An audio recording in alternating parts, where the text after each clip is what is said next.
Yeah, true.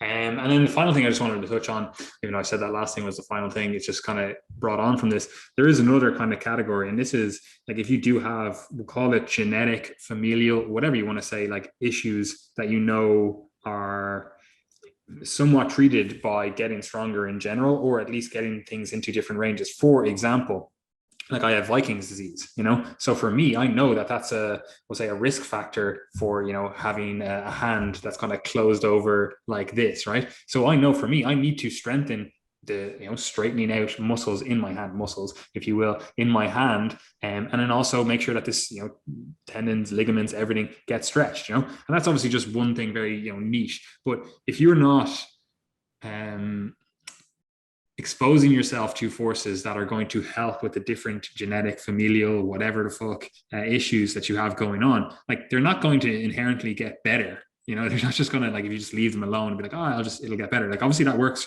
for some things, but there is generally certain exercises, certain movements, whatever, that you can do to help with the issues that either you have, or, you know, you have a family history or a risk factor for. You know, obviously that is a very niche topic. Most people are not going to be like, oh, I have this, you know, familial condition where, I don't know, our shoulders don't work properly or something. I don't fucking know, you know, like it's very, very niche. I just happen to have two things. I have Osgood-Schlatter disease and I have Viking's disease.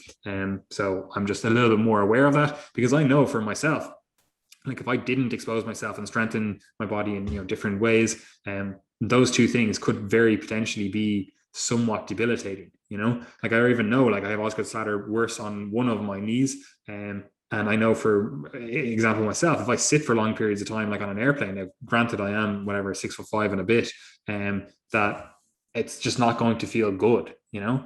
Whereas like that is the very small period of time where that doesn't feel good, because I generally strengthen my body, I generally, you know, get stronger, I generally build muscle, blah blah blah, do all the stuff that helps with that. But I know for a fact, if I didn't do that, the knee would just be sore when I'm sitting down.